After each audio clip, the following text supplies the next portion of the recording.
Bienvenidos a Me Quiero Volver Chango. Gracias por hacerme su cómplice para matar el tiempo hoy que estamos haciendo historia. Es el primer video para aquellos que están escuchando o viendo en YouTube.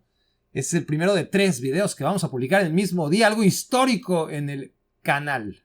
3 videos, empezando por este podcast que generalmente se publica de noche o de muy noche, y que ahora, si todo sale bien, si ese fenomenal equipo de trabajo que tengo alrededor hace medianamente bien su chamba, esto tendrá que estarse publicando a más tardar a las 11 de la mañana. No acepto que esté después de mediodía, sépanlo de antemano.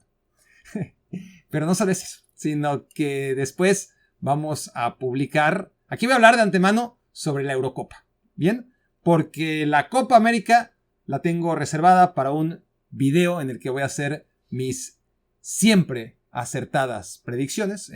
Aquellos que me están escuchando y no viendo a través del podcast y no necesariamente de YouTube, que sepan que hice una mirada sarcástica, o al menos eso intenté. Bueno, mis verdaderamente acertados pronósticos y tradicionales, yo creo que la gente ya los ve simplemente para pitorrearse. Más bien creo que es lo que siempre han hecho, pero son muy exitosos y hay que colgarse del éxito, ¿no? Aunque sea para hacer el ridículo. Yo le echo muchas ganas a mis pronósticos, esa es la realidad. Entonces, el análisis de la Copa América, de lo que hemos visto hasta ahora, de las expectativas de los cuartos de final, podrán encontrarlo en la tarde. En la tarde de este día, hasta ya no sé, es miércoles, ¿no? Miércoles 3, creo. Si me equivoqué, disculpen que no sepa en qué puto día vivo. Pero estoy aquí. Eso de hacer 3 videos no es porque de un día a otro me hice súper trabajador. Es que se me ha acumulado, digamos, las tareas que debería dividir en varios días. Y que, bueno, vamos a hacer este experimento. Vamos a meter toda la carne al asador con los 3 videos. El que estoy a punto de empezar después de todo este preámbulo, que es el análisis de lo que hemos visto hasta ahora en la Eurocopa. Después las predicciones de la Copa América, que también obviamente no solamente es predecir, sino analizar por qué hemos llegado hasta aquí y qué nos debería esperar. Y luego cerramos ahí sí a medianoche con el video tradicional de el canal de YouTube, que les aviso a los interesados que va a tratar de petardos en la historia de los mundiales, pero que fueron héroes en las Copas América. Bueno, empecemos con el primero de estos 3 videos, con el análisis de la Euro, una Eurocopa que nos ha traído a cuartos de final, y que empecemos por hablar del España-Alemania. España-Alemania son los mejores equipos de esta Eurocopa. De Alemania era predecible, de España era muy optimista pensarlo.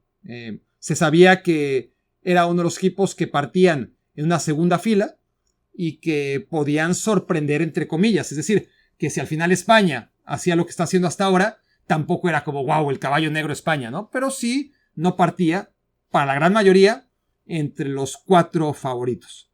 Quienes lo ponían entre los 4 favoritos o eran españoles o sabían mucho de esto. Tuvieron mucha suerte en el tercer escenario, pero yo no fui uno de ellos. Ni soy español, ni tuve suerte, ni sé lo suficiente como para predecir que esta España, campeona de la Nations League, eso sí, altibajos en su rendimiento tras la salida de Luis Enrique, altibajos con Luis Enrique y con todos sus entrenadores previos a Luis Enrique, desde Vicente del Bosque, ¿no? En su última etapa, y todo lo que vino después. España ha sido o venía siendo muchas dudas y ha sido certeza esta Eurocopa. Normalmente, o por lo menos en la Euro pasada, el fenómeno con España es que fue de menos a más. Empezó muy mal la fase de grupos y después carburó en octavos de final, cuartos de final, a pesar de pasar en penales, ¿no? Contra Suiza se mete a semifinales y hace un gran partido contra Italia en semis y lo pierde inmerecidamente.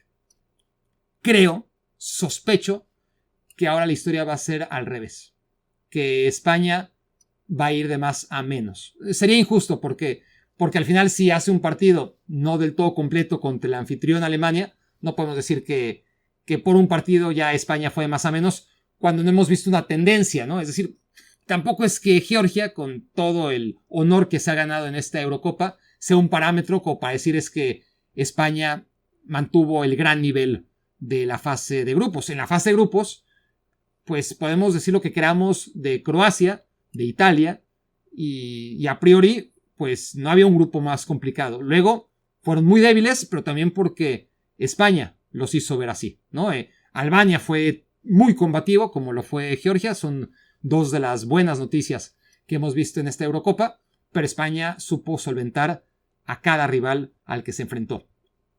Ya hablaré un poco más adelante de lo que fue Italia, pero aquí me quiero concentrar en España contra Alemania. Siento lo mismo que al inicio de esta Eurocopa, aun cuando subestimé a España, no pensaba que rindiera a tan buen nivel porque más allá que Rodri sí es un jugador fuera de serie, el resto son demasiado jóvenes, ¿no? No esperaba una Eurocopa del impacto que ha tenido Fabián Ruiz. Sí sé que Yamal es muy bueno, no lo veía a los 16 años siendo una de las grandes figuras de esta Eurocopa, aunque tenía sospechas de que lo podía hacer.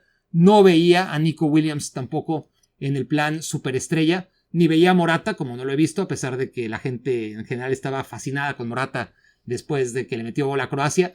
Sigue sin tener el punch en el área España y se ha defendido bien, contrario a lo que yo pensaba, porque no me parece que Lenormand y Laporte sean defensas de garantía, pero Cucurella me ha sorprendido en el lateral izquierdo. Yo esperaba ver a Grimaldo y creí que era uno de los puntos fuertes. De los pocos puntos fuertes que yo realmente le veía a España, era el que no está jugando, ¿no? Alejandro Grimaldo, porque Cucurella lo ha hecho muy bien.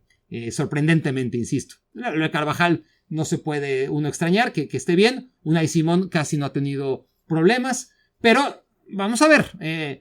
Croacia dejó que desear, claramente anticipábamos que iba a ser difícil, que otra vez, 2 años después, Croacia, que todavía logró meterse a la final de la Nations League y perderla en penales contra España, iba a ser muy difícil que rindiera a un nivel altísimo. No lo hizo. Italia, ni hablar. Ya hablaré de Italia.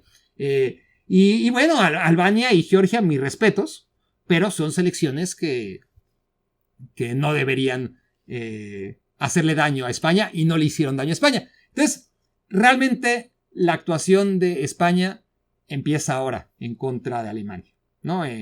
Y lo de Alemania es exactamente lo mismo. Exactamente lo mismo. Contra Escocia fue un espejismo. La única goleada, ¿no? De esta Euro. Me estoy perdiendo de otra. Digamos que Rumania le gana 3-0 a Ucrania y también fue una sorprendente goleada. Pero de este nivel, pues sí, ¿no? Nada más. El partido inaugural en el que Escocia no comparece, pierde un hombre muy pronto y para Alemania es muy fácil. No es tan fácil el segundo tiempo, que acaba solventándolo con tranquilidad en contra de Hungría. Y el tercer partido contra Suiza es muy complicado. Hemos visto crecer a Suiza en esta Euro. Y bueno, ya hablaré de Suiza también, pero no toca hablar todavía de Suiza. Pero ahí sí puso a Alemania contra las cuerdas. Alemania pudo ser segundo lugar de grupo si no hubiera sido por ese gol de Füllkrug del empate. Y un segundo lugar de grupo, lo que son las cosas, le hubiera beneficiado a Alemania porque habría caído del otro lado, ¿no? Del otro lado de la llave y se hubiera encontrado ante rivales y un camino mucho más despejado a la final del que se va a encontrar a partir de ahora. Es verdad que en octavos de final tampoco se encontró a una amenaza como no lo fue Dinamarca, pero sí que Alemania, de haber perdido ese partido y haber quedado en segundo lugar porque iba perdiendo contra Suiza, pues no se habría enfrentado tan pronto a España, ¿no? Si iba a enfrentarse a España, iba a ser hasta la final y hubiera eludido también en semifinales, hipotéticamente, a Portugal y a Francia y a básicamente todos los candidatos que había desde el principio a ser campeones. A todos menos a Inglaterra, que ha sido un desastre, como ya hablaré más adelante. Pero no puedo tardarme tanto en el análisis del primero de 8 duelos, pero sí es el más interesante, sí es el partido que ilusiona, sí es la final adelantada. Pasa lo que ocurrió en la Champions League, ¿no? Lo que ha ocurrido varias veces, de hecho. Manchester City contra Real Madrid se enfrentan antes de la cuenta y sí parece que es el mejor duelo, que el equipo que salga avante va a ser el mejor preparado para ser campeón y que tanto España como Alemania serían favoritos claros ante cualquiera de los otros 6, pero se tienen que enfrentar en un contexto en el que, pues sí, la llave, como he comentado en otra ocasión, últimamente está de moda, ¿no? Que haya un camino difícil, un camino fácil, y España siendo primer lugar de grupo y Alemania siendo también primer lugar de grupo, les tocó el camino complicado, cuando se supone que el camino complicado te tendría que tocar si eres segundo o tercero de grupo, pero no ha ocurrido, como no suele ocurrir en la Champions League, donde ahí sí los sorteos suelen determinar, o al menos en los 2 últimos años han determinado contextos muy similares, ¿no? Un camino en el que tú ves a los candidatos a llegar a la final y entre todos te cuesta trabajo vislumbrar a uno, porque el otro lado, todos los que creías que iban a llegar a la final, pues resulta que solamente va a ser uno de ellos. Y bueno, en este caso ni siquiera a la semifinal podrá llegar Alemania, ni tampoco España. Vamos a ver, empieza la Eurocopa para ambos, porque Alemania no se ha puesto a prueba todavía, a pesar de que Suiza sí que fue un buen sinodal y lo hizo ver mal.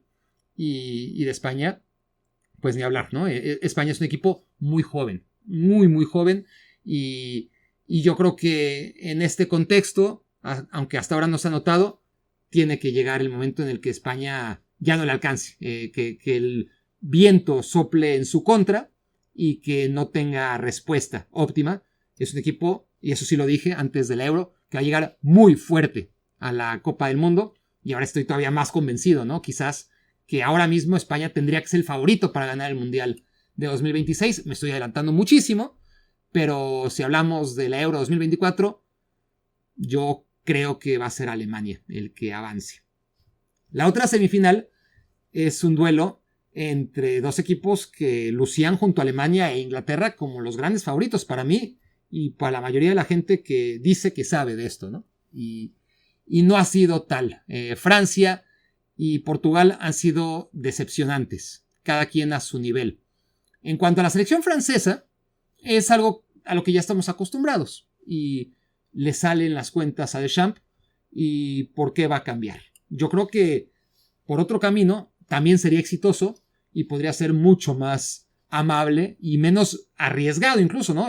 La paradoja de que ser tan conservador es un riesgo innecesario cuando tienes tanto talento, ¿no? Y te pasa lo que le ocurrió a Francia en el partido en el que le empata a Polonia con un error de Upamecano, penal, y pierde el primer lugar de grupo y bueno, se tiene que enfrentar con Bélgica que murió de nada. Es decir, hay gente que dice que México murió de nada en la Copa América. No, la definición de morir de nada la tiene patentada la Bélgica de Domenico Tedesco. No hizo nada en los 360 minutos, se limitó a comparecer, a preparar un contraataque que nunca pudo desarrollar, o sea, ¿no? El contexto de contraataque ahí estaba, pero nunca contraatacó realmente a una Francia muy bien defensivamente, ¿no? Impecable, lo de Koundé, lo de Teo Hernández en los costados, lo de Saliba sobre todo en defensa, incluso lo de Upamecano, que como he dicho, es un muy buen defensa.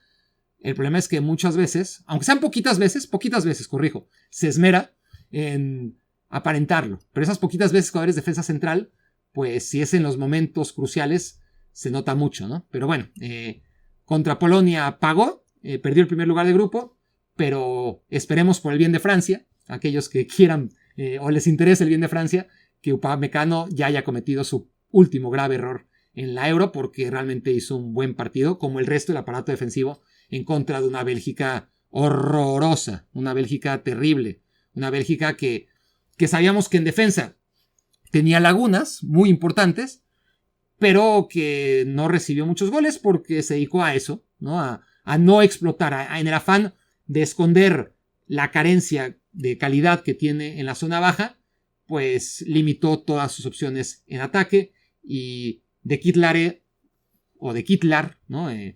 El jugador del Atalanta, Charles de Kitlar, no jugó absolutamente nada y vimos muy poquito a jugadores que podrían haber marcado diferencias desde antes. Metieron a Openda en el último partido, tocó como 10 pelotas nada más. Bakayoko sí que jugó el primer partido, lo jugó mal y no volvimos a verlo. En fin, no me voy a perder demasiado en Bélgica. Estoy perdiendo el tiempo en una selección que no merece ni siquiera desengranar el desastre que fue. Fue horrible en un grupo tan sencillo, era para sacar el primer lugar de grupo y ni siquiera lo buscó. Y luego se sorprendió de que le abuchearan todavía el cínico de su entrenador, ¿no? Él estaba muy contento de haber logrado la clasificación en un grupo tan descaradamente sencillo. Quedó segundo lugar y se tuvo que encontrar contra Francia. Pero bueno, eso ya es historia. Hablemos de Francia y de Portugal, porque Francia ha demostrado muy poco. Como sabemos, ha metido un gol y de penal. Los otros 2 goles a favor han sido goles en propia puerta.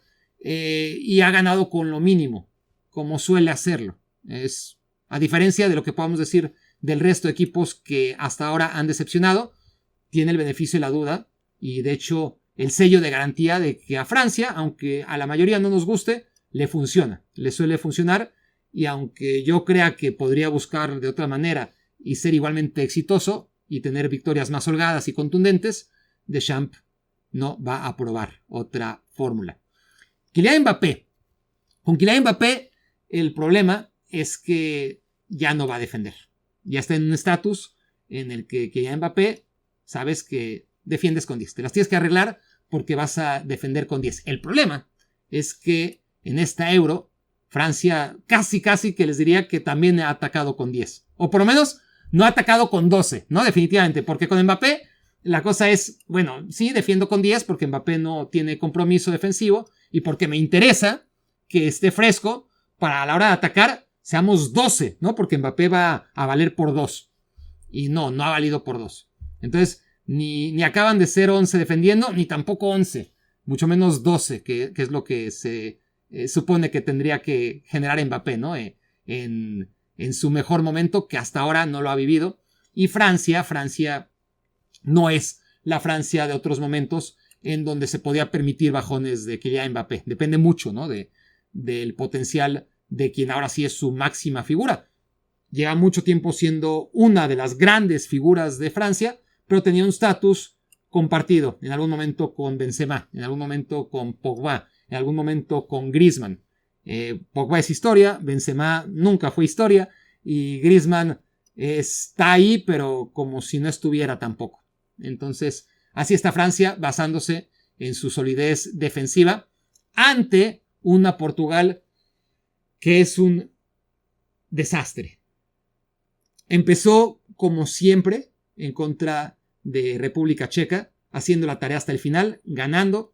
Contra Turquía el partido estaba parejo, luego un error increíble, dentro de todos los autogoles, el más ridículo que hemos visto en la Eurocopa, y vaya que hemos visto autogoles, le abrió el camino a Portugal, que acabó ganando su único partido tranquilo en esta Eurocopa.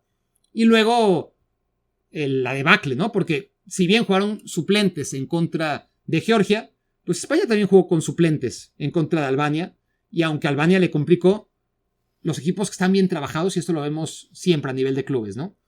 Aunque sea natural que haya una prestación de servicios inferior en el equipo de suplentes, en los que no juegan más habitualmente respecto a los titulares, un equipo bien trabajado casi ni se nota. Lo van a hacer bien. Incluso los 11 que son menos buenos lo van a hacer bien siempre y cuando estén bien trabajados. Y está claro que Portugal no está bien trabajado. Y aquí es mi mayor molestia, ¿no? Porque se supone que con Roberto Martínez, Portugal por fin tenía un técnico idóneo, si no ideal. Por lo menos uno que no hiciera cortocircuito con los futbolistas y el potencial que tiene Portugal. Fernando Santos fue un técnico mucho más que válido para un Portugal mucho más limitado, como el de 2016, que acabó siendo campeón. Pero para el Portugal de Rafael Leao, de Bernardo Silva, de Bruno Fernández, de Paliña, de Vitinha, de Cancelo, etcétera, etcétera, etcétera, Fernando Santos se quedaba corto, y se supone que aunque no pudo ganar nada con la selección de Bélgica, sí que la Bélgica de Martínez, hasta antes de la Copa del Mundo, que fue un desastre en Qatar, con una selección muy muy joven, y después de haber hecho bueno, muy joven fue en 2014, ¿no? Pero en 2018, ya con la experiencia de haber vivido el Mundial de 2010, la selección estuvo muy bien. Bélgica llegó hasta semifinales, perdió precisamente contra Francia, pero le ganó muy bien a Brasil en cuartos de final y sacó el tercer lugar. Y bueno, mucha gente dice que fue un fracaso terrible esa generación belga. Yo digo que no fue mala para nada su actuación en concreto en ese mundial. Podemos hablar de las Eurocopas, podemos hablar del mundial pasado y concluir que Roberto Martínez no fue un éxito con la selección de Bélgica, pero sí que era un equipo que buscaba jugar de manera ofensiva. Entonces, parecía que Portugal tenía un técnico mucho más ad hoc con Roberto Martínez. ¿Y qué ha hecho Roberto Martínez? ¿Qué ha hecho Roberto Martínez? Primero, experimentar con una línea de 3 centrales en 2 de los 3 partidos de fase de grupos. No sé qué hace experimentando en plena Eurocopa, cuando había jugado con línea de 4 en una selección portuguesa que tiene todo menos centrales. Había jugado la eliminatoria con 4 defensas, como corresponde, cuando no te sobran defensas centrales, pero sí te sobran jugadores de medio campo, ¿no? Pero en el último partido amistoso decide experimentar, ok, es un amistoso, para eso se experimenta, pero en los partidos de grupo, ya, en 2 de los 3 partidos jugó con línea de 3, no le salió. Bueno, volvió a la línea de 4, menos mal. El problema de Portugal es que no se ve ningún cambio, ¿no? Ha llegado un nuevo entrenador y es la misma Portugal de siempre, muy frustrante, con un talento increíble a nivel individual, pero que cuando se juntan, no, carecen de soluciones, de ideas, de trabajo, del trabajo que no hizo Wilmots en la selección de Bélgica, por ejemplo, cuando era muy joven, y llegó Roberto Martínez a mejorarla, ¿no? Tú ves Bélgica y aunque Bélgica no pudo aprovechar a esa gran generación de futbolistas, a Roberto Martínez hay que concederle que la selección de Wilmots era horrible y que mejoró con Roberto Martínez. Más le valía, pero mejoró. Aquí lo de Fernando Santos, pues era una selección muy atada, ¿no? Llega Roberto Martínez y en lugar de liberarla, lo primero que hace es regresar a Cristiano Ronaldo, con la complejidad que eso ha sido para sus equipos, inclusive cuando Cristiano Ronaldo era determinante, cuando era el mejor, cuando te metía los goles que te daban títulos.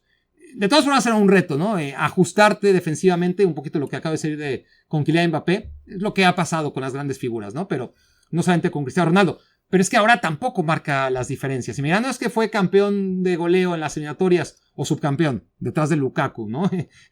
Imagínate, si Lukaku fue el líder de goleo, que Cristiano Ronaldo no haya sido el segundo. En realidad, el grupo de Portugal con Liechtenstein, con Luxemburgo, se prestaba para ello, ¿no? Rivales muy parecidos a los que se encuentra en Arabia Saudita. Otra cosa, y yo lo he dicho aquí antes que nadie, es que muchos futbolistas de élite se fueron a Arabia Saudita y nadie funcionó ni la mitad de bien que un superatleta como Cristiano Ronaldo. Pero si hablamos de estos niveles, si empezamos a sospechar en los partidos de la fase de grupos que Cristiano Ronaldo ya está en una situación en la que quita más de lo que obsequia, y no tenemos que irnos a la fase de grupos, simplemente era algo que detectó bien Fernando Santos dentro de todo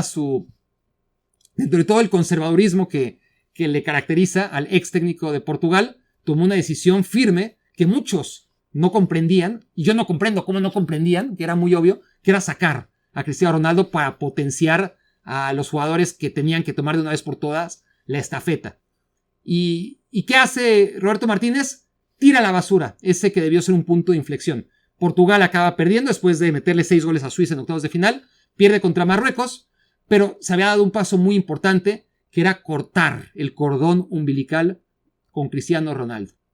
Cristiano Ronaldo transmite ansiedad, transmite presión, son todas para él. No tengo que describir lo que vimos, porque fue hasta caricaturesco. Los tiros libres, tiros sin ton ni son de cualquier parte de la cancha, malos controles, enojarse desde el primer momento con el cielo, ¿no? Porque Cristiano Ronaldo es capaz de culpar a Dios de sus problemas. Es así, ¿no? En el tiro, ¿no? Hay un tiro libre, no sé si se acuerdan, ¿no? Si vieron el partido con atención. En la primera hace un muy mal control, una buena jugada, ya no me acuerdo quién le hace el pase, si Rafael Leao, igual los engaño. Pero bueno, una muy buena jugada, medio gol, mal control de Cristiano Ronaldo, que ya no puede rematar con su derecha cuando era controlar hacia el otro lado, ¿no? En ese momento, Cristiano, con toda su fortaleza anímica, se viene abajo y ya no le sale nada. Pero ya desde ese momento estaba desmoralizado. Y ya hay un tiro libre, en el que dice, bueno, ya fallé una. Mira al cielo antes de tirar, da un grito. Y digo, ya lo conocemos, está un poquito loquito y gracias a eso es quien es, ¿no? Pero es como exigiéndole a Dios, o sea, no pidiéndole a Dios, exigiéndole a Dios que le ayude a anotar ese tiro libre. Y Dios no le ayudó. Y se enojó con Dios, ¿no? Y miró al cielo y se enojó. Y así se pasó todo el partido. Fallando unas y otras, mano a mano, disparos que no debía hacer, pases mal dados, calculando mal sus recorridos para rematar de cabeza, elevándose muy poco, fallando ocasiones claras, dentro del área, fuera del área, 1-1 contra el portero, penal, perdió hasta el volado, ¿no? Para ver quién tiraba antes los penales. Fue una actuación muy triste. Me decía Alex Pareja, y esto se lo tengo que reconocer a él, porque la clavó. Porque además el día antes había sido el debate, el tristísimo debate de Joe Biden. Y fue prácticamente lo mismo, cada uno dentro de su realidad y dentro de la importancia, ¿no? que tiene el presidente de los Estados Unidos y un simple jugador de fútbol de Portugal, pero expuestos, ¿no? Lo que ya todo el mundo sabíamos, pero expuestos de la manera más cruda, ¿no? Que ya no tendrían que estar ahí y que no hay nadie que les diga, que los quiera lo suficiente para decirles, Joe, en el caso del presidente de los Estados Unidos, no va más. Deja que lo haga otro por ti. Y en el caso de Cristiano Ronaldo, también. La diferencia es que para eso hay un técnico en Portugal. Un seleccionador timorato, pusilánime, que se supone que llegó para hacer de Portugal un equipo de vanguardia y que está desperdiciando una generación que quién sabe cuántos años pasen para que Portugal vuelva a tener a jugadores de la calidad que tiene en todas las líneas. Porque si hay un equipo que tiene profundidad en todas las líneas, portería, defensa, tanto los centrales, que es donde más limitados están, pero también los laterales, y ahora tienen más defensas centrales y opciones que nunca, porque tienen a Ignacio del Sporting Club también, y tienen opciones, ¿no? Más allá de Rubén, está el chico del Benfica, que ahora mismo, al final todos apellidan Gómez, ¿no? Pero bueno, está el del Benfica, está Ignacio del Sporting, está Rubén Díaz, y está, por supuesto, Pepe, de 41 años, que había hecho un Euro sensacional hasta el partido contra Eslovaquia, donde también quedó retratado. Pero tiene opciones también muy buenas, no solamente válidas, sino muy buenas en el lateral derecho y en el lateral izquierdo. Tiene el mejor mediocampo del mundo, tanto a la hora de destruir, ¿no? Como a la hora de construir. En tres cuartos no hay un equipo con el talento que tiene Portugal.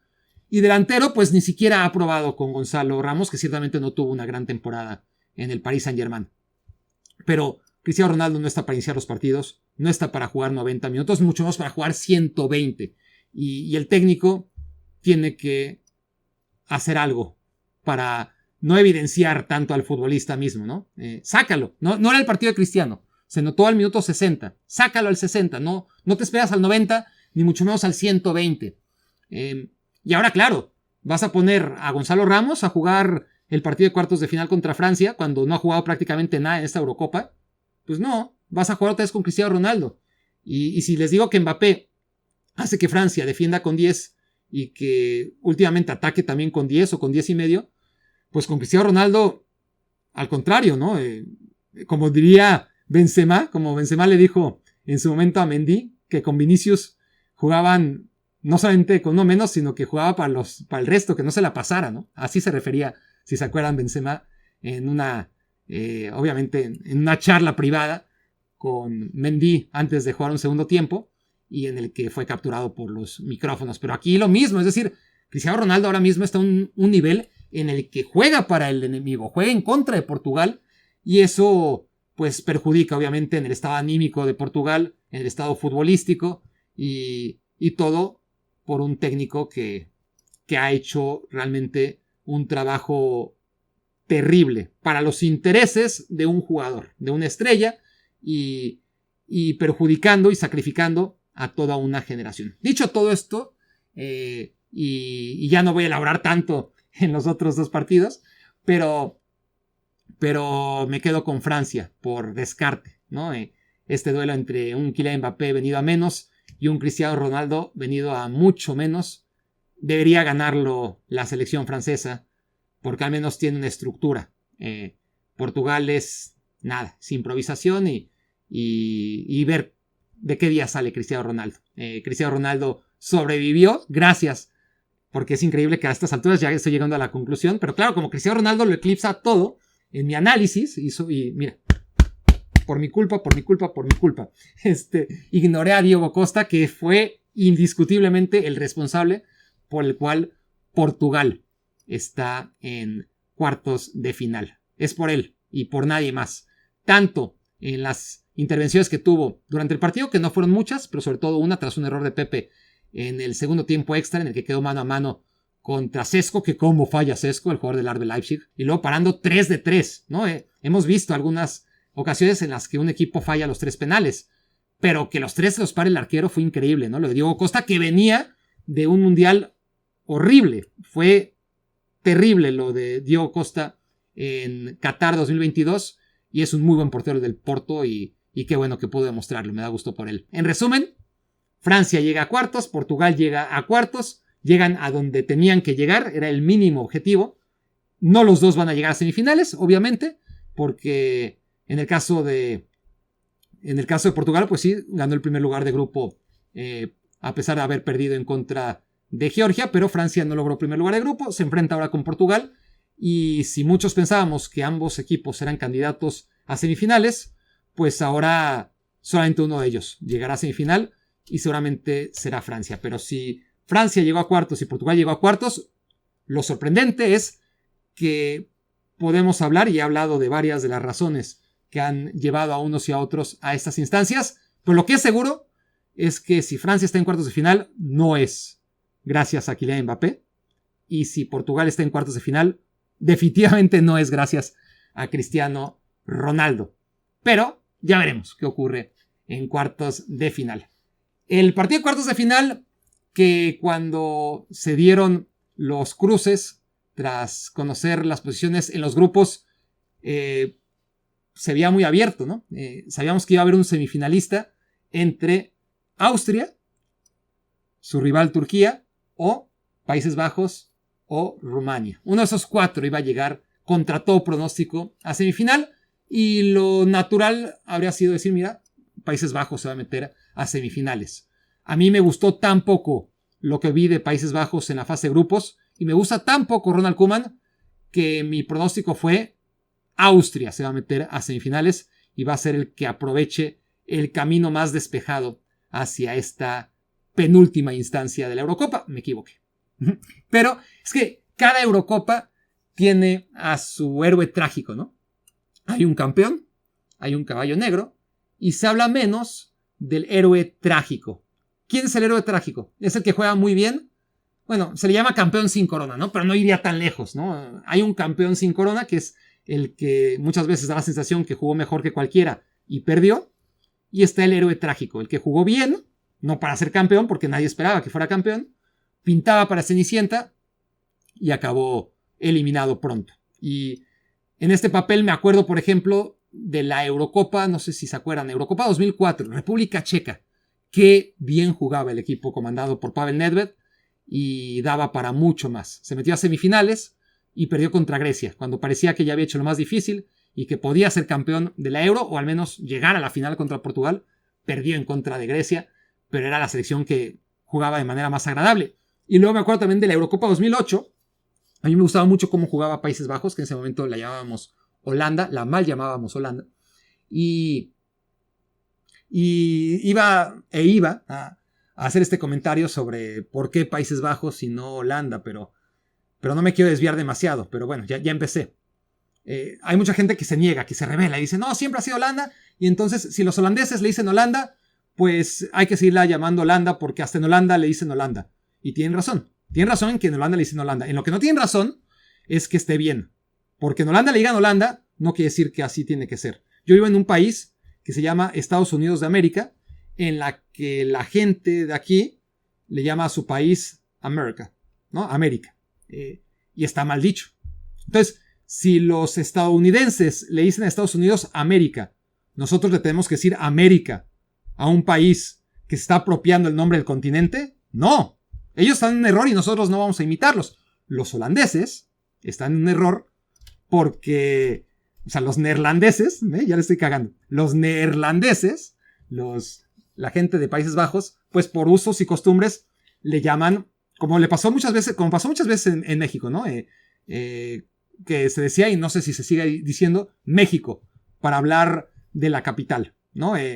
Claro, la Ciudad de México, pero tú estabas no sé, en Cuernavaca, o en Querétaro, o en algún pueblo cercano a la Ciudad de México, y preguntabas, todavía no había GPS, ¿para México? Y la gente te decía, no, pues para allá. Cuando oía ese tipo de preguntas, yo siempre decía para el DF, ¿no? Para el Distrito Federal, como se llamaba en ese momento. Porque México, pues México es acá, ¿no? Cualquier pueblo dentro de la República Mexicana es México. ¿Cómo llegó a México? Estás en México, güey, ¿no?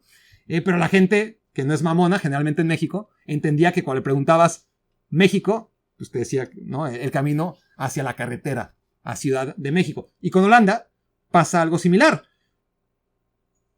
Los Países Bajos tienen, titubeé porque no sé cuántas regiones son, pero son 9 creo. No me hagan mucho caso, pero son varias regiones. Los Países Bajos. Las dos principales es Holanda del Norte y Holanda del Sur. En estas dos provincias está Ámsterdam, está Rotterdam, está La Haya, seguramente las 3 ciudades más importantes o más pobladas de los Países Bajos. Pero eso no significa que todos sean holandeses. Los que nacieron en estas ciudades o en cualquier población de Holanda del Norte o Holanda del Sur, que simplemente son 2 de las muchas provincias que hay en Países Bajos, pues sí son holandeses. Y les digo más, hice la tarea, aunque ya no me acuerdo ahora mismo si eran 17 o 18, pero de los 26 convocados, la gran mayoría, 17 o 18 de los Países Bajos, nacieron en Holanda, ya sea en Holanda del Norte o en Holanda del Sur. Pero hay otros, empezando por el capitán Bill van Dijk, que es de Brabante. En Eindhoven, por ejemplo, está en Brabante. Y ellos no son, Gakpo, por ejemplo, tampoco es holandés. Son de otras regiones. Weghorst es otra excepción.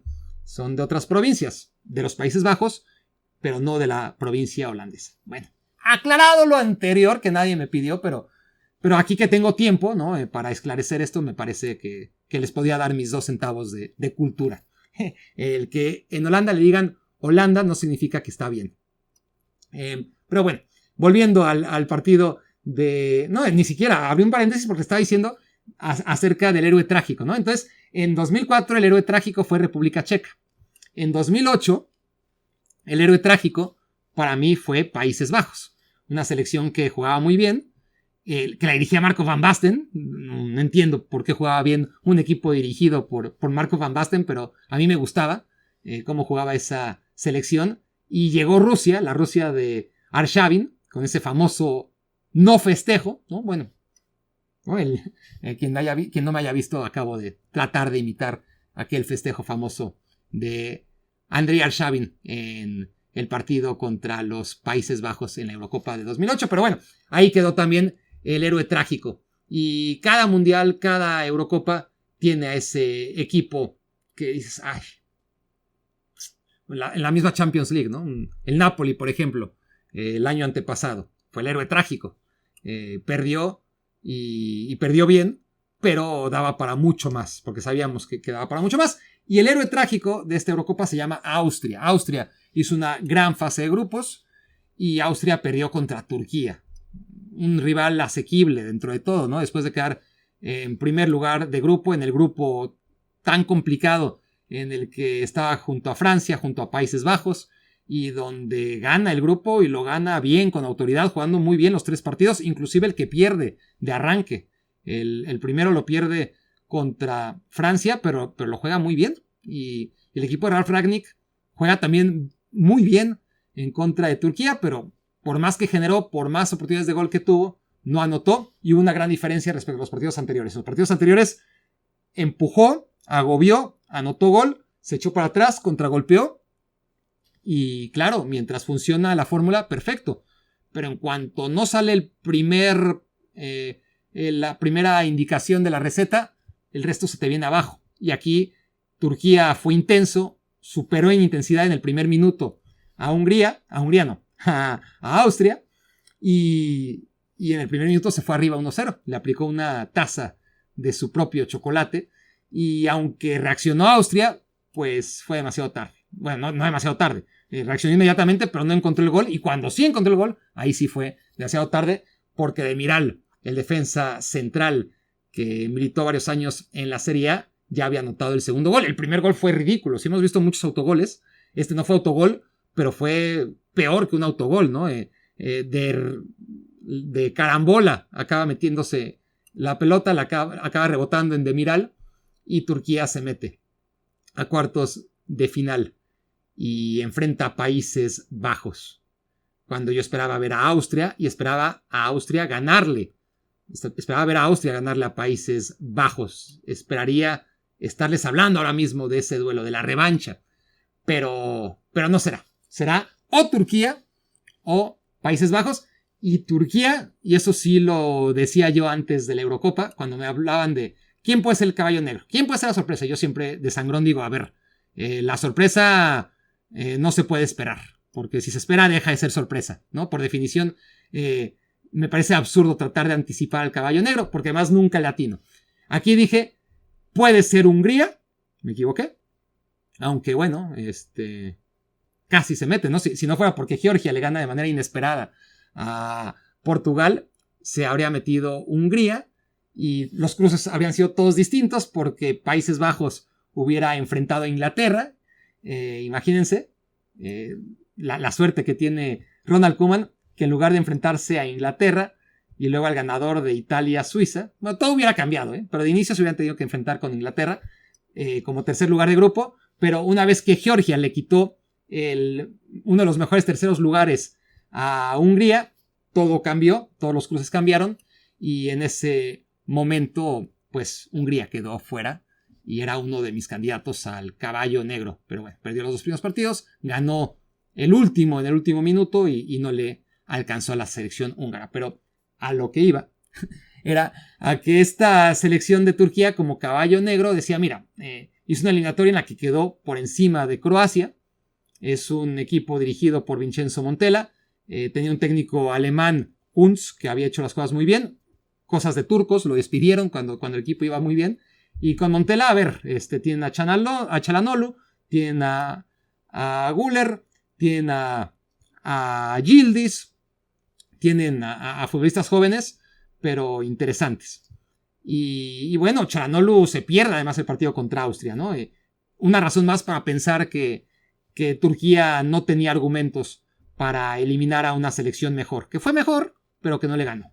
En fin, con Turquía ya sabemos de antemano, y eso lo decía yo, porque claro, para sacar el paraguas, decía, a ver, seguro me equivoco, pero Turquía puede ser caballo negro por todo lo que acabo de decir, por los jóvenes, por la eliminatoria en la que quedaron por encima de Croacia, etc.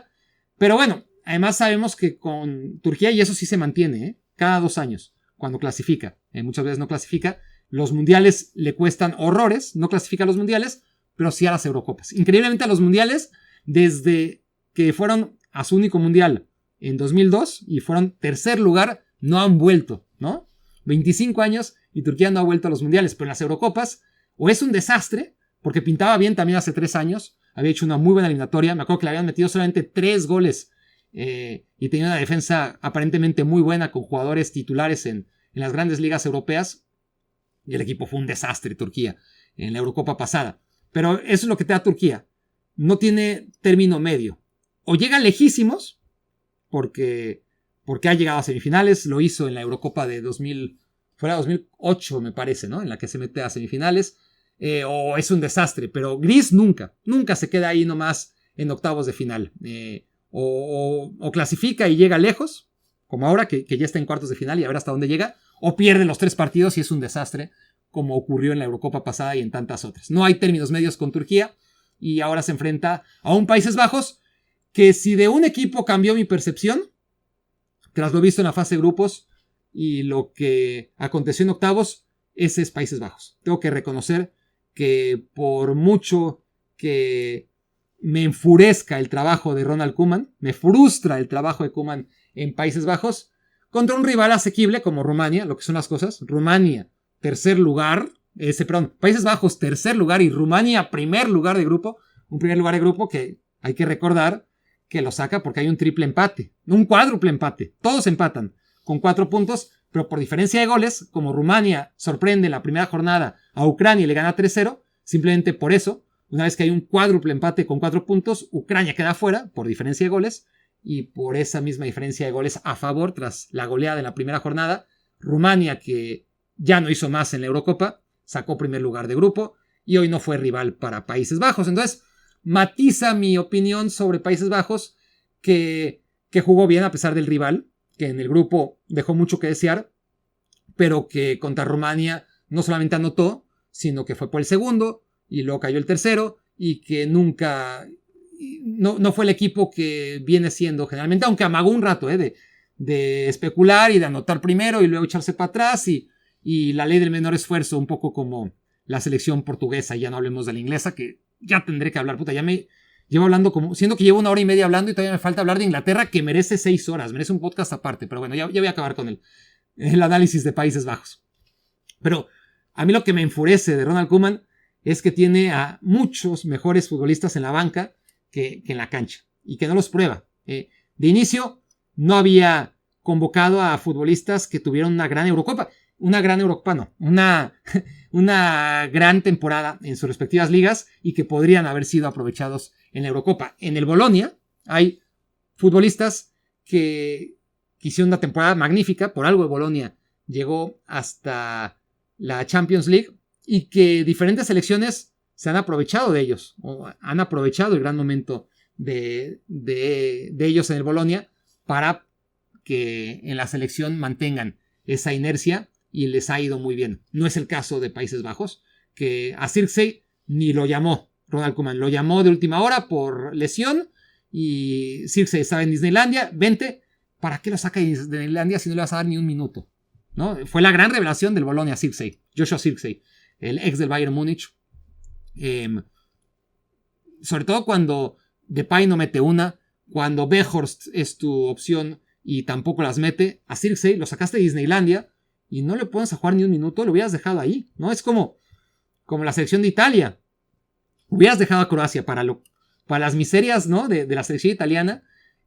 Mejor hubieras dejado que Croacia se metiera. Recuerda, ¿no? Que Croacia iba a meterse a octavos de final. Le hubiera tocado justamente esta parte débil, y quién sabe hasta dónde hubiera llegado Croacia. Quizás se hubiera repetido increíblemente la historia, no lo sabremos, pero seguro hubiera competido mucho mejor en contra de Suiza. Pero ya hablaré un poquito de Suiza y de Inglaterra. Dejen de terminar primero, o déjame, Barak, a mí mismo terminar primero mi idea de lo que es Ronald Koeman con esta selección de Países Bajos. Entonces, les digo, muchos jugadores del Bolonia, ahorita no quiero profundizar porque ya me tardé muchísimo, abriendo otro paréntesis, pero muchos jugadores del Bolonia están siendo productivos, o han sido productivos hasta donde llegaron con sus selecciones tras su buena temporada al mando de Thiago Motta.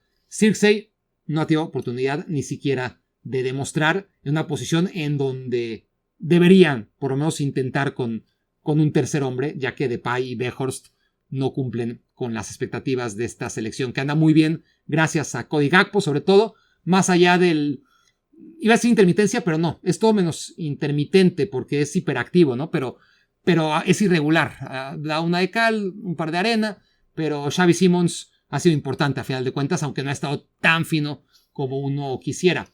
Pero no solamente es Zirkzee el que no tiene oportunidades, es que Madsen, por ejemplo, no juega después de que hizo una segunda vuelta importante en el Borussia Dortmund, quien jugó la primera vuelta en el Chelsea y quien ahora llega al Aston Villa.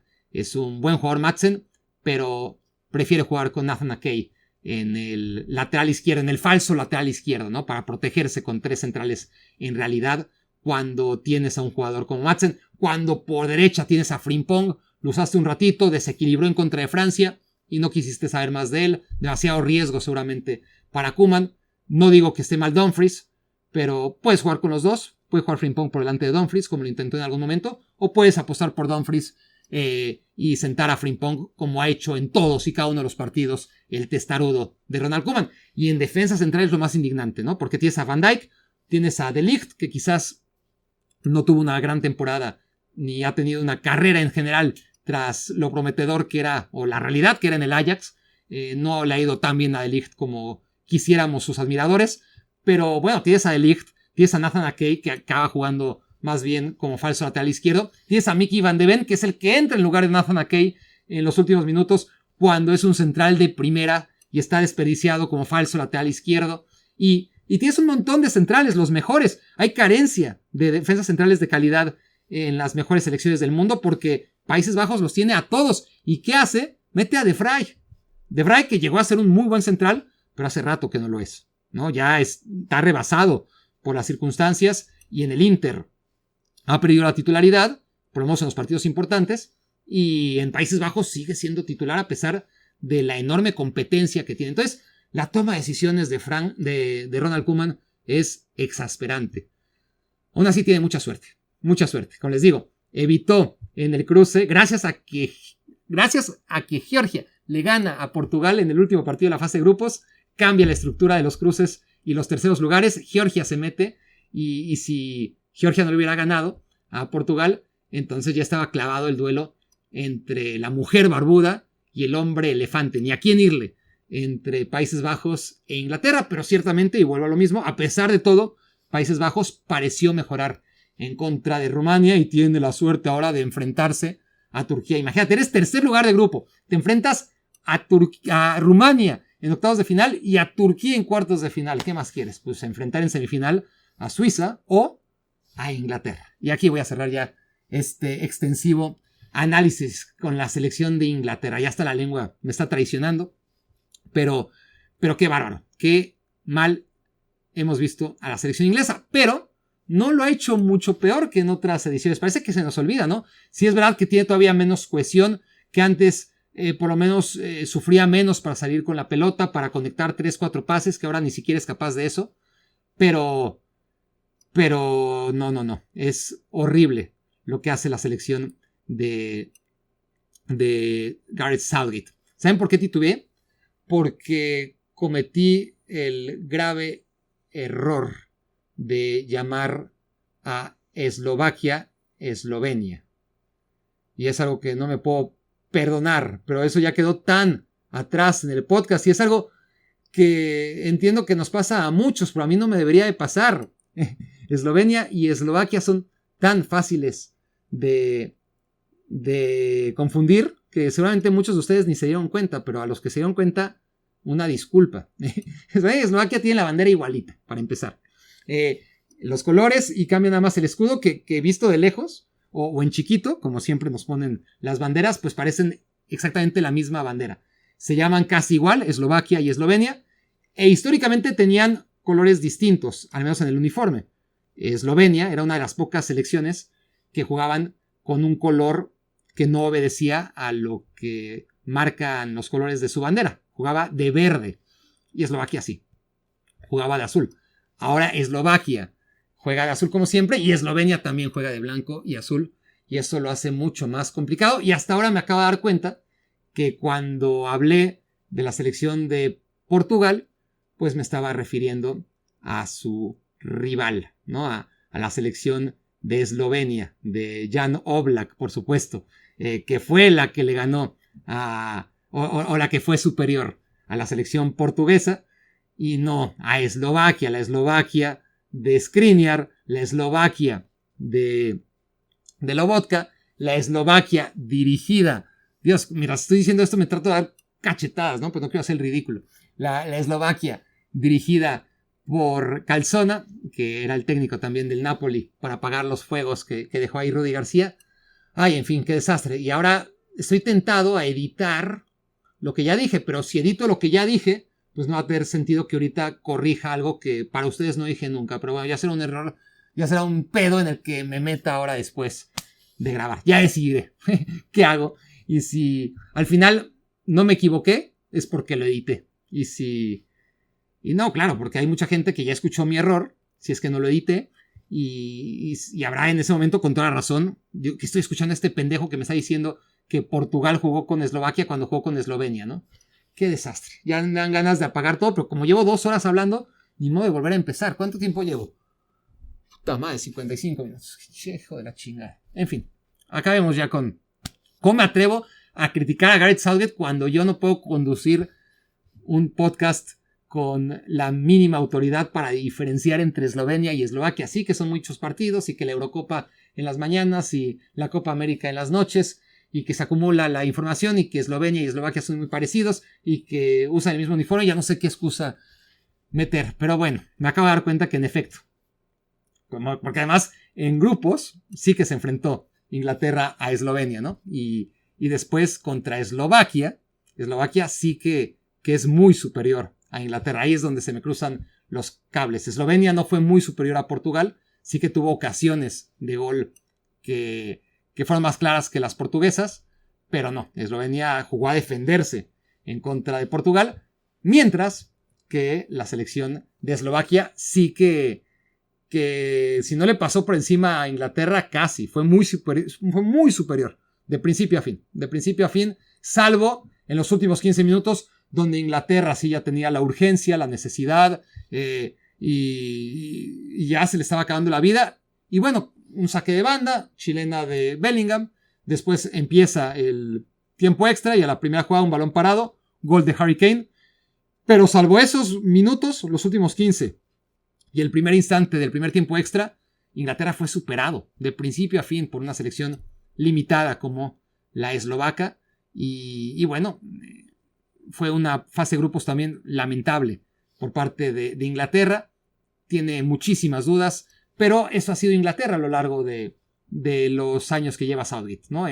Cuando llevas tanto tiempo dirigiendo una selección y tienes tanta materia prima, ya no hay excusas. Normalmente, o pues la excusa de que el entrenador, sobre todo en selección, no tiene tiempo de trabajo o que no tiene las piezas adecuadas en ciertas posiciones. Aquí Inglaterra ciertamente está descompensada, no tiene en defensa porque no quiere, por ejemplo, a una garantía o una mejor alternativa ante la baja de Maguire, como habría sido Tomori, y decide jugar con un Way, ¿no? que encima se va a perder el siguiente partido por acumulación de tarjetas, que no es ninguna garantía en defensa, que Stones no lo está haciendo, pero que sobre todo es un equipo muy falto de ideas, como siempre. Eso no es nuevo, pero además de cohesión, como para dominar por lo menos con la pelota, aunque sea de manera pasiva y taciturna y difícil de ver, como ha sido siempre la Inglaterra de Southgate, pero que avanza, que sigue avanzando, y que vas a enfrentar a una Suiza que, como les dije, fue mejor que Italia. A Italia sí que le pasa por encima. Italia está tan mal y Suiza en parte está tan bien que Suiza hasta parece España sin serlo en el primer tiempo contra Italia, y hace un gran partido, ¿no? Sobre todo ese primer tiempo, no hay ninguna duda. Yo creo que era el partido más difícil de pronosticar, ciertamente, y Suiza lo hizo muy fácil, muy fácil. Italia fue muy triste. Italia, si no fuera porque ganó la Eurocopa de hace 3 años, tendríamos que decir que Italia es un equipo chico ya, que tendríamos que, ahorita le estaría diciendo, Italia, háganse cuenta que es Hungría, ya no hablen de Italia como un equipo grande, cuando Italia no ha clasificado a los dos últimos mundiales, cuando al antepenúltimo y al antepenúltimo hace 4 mundiales, es decir, ni siquiera después de 2006, ni en 2010, ni en 2014 logró meterse a octavos de final, se quedó en la fase de grupos, 2018, 2022 ni clasificó. Cuando clasificó a esta Eurocopa lo hizo por la vía del repechaje. En fin, que si no fuera porque de todas formas ganó la Eurocopa hace apenas 3 años y ganó todavía bastante crédito, por lo menos para saber que a Italia siempre hay que respetarla, no importan las circunstancias, y sigue teniendo buenos jugadores, pero la verdad es que si no fuera por ese éxito, ahora mismo tendríamos que llamar a todos a dejar de llamar a Italia equipo grande, tratarlo como Hungría, ¿no? Como un equipo histórico, pero del pasado cada vez más remoto. Sin embargo, ganaron la Eurocopa hace 3 años y eso les da respeto increíblemente a esta selección italiana. Pero bueno, Suiza, todo el respeto del mundo, ordenados, agresivos, es un equipo que ha tenido continuidad en sus diferentes procesos, 5 o 6 años de Ottmar Hitzfeld, uno de los mejores técnicos en la historia del fútbol alemán, en el Borussia Dortmund, en el Bayern Múnich, y que en la selección suiza sentó unas bases de trabajo que continuó Petkovic, muy buen trabajo también, con Granit Xhaka, con Xherdan Shaqiri, con Ricardo Rodríguez, una selección o algunos jugadores que venían de la selección sub-17 campeona del mundo.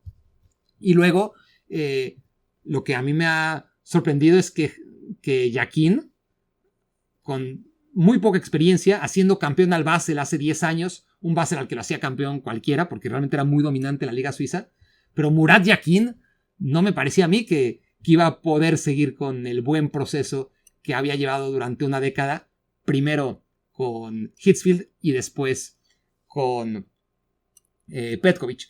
Pero vaya que ha sido muy bueno lo que ha hecho Yakin, ¿no? Le ha dado continuidad y a pesar de la edad de Sachiri, que cada vez tiene menos minutos, pero metió su golazo, y Granit Xhaka, que sigue moviendo ahí los hilos, al lado de Freuler, y una defensa que se hace fuerte, con Akanji, sobre todo, con Fabian Schär, que ha mejorado muchísimo, el del Newcastle, con Ricardo Rodríguez, que a pesar de la edad no desentona ni mucho menos, y en fin, es una buena selección esta de Suiza, que no sé cómo le va a ganar Inglaterra, pero sé que le va a ganar además. O sea, estoy convencido que Suiza va a jugar mejor que Inglaterra, pero también no convencido, pero creo que es muy probable que de alguna manera Inglaterra se las ingenie para avanzar.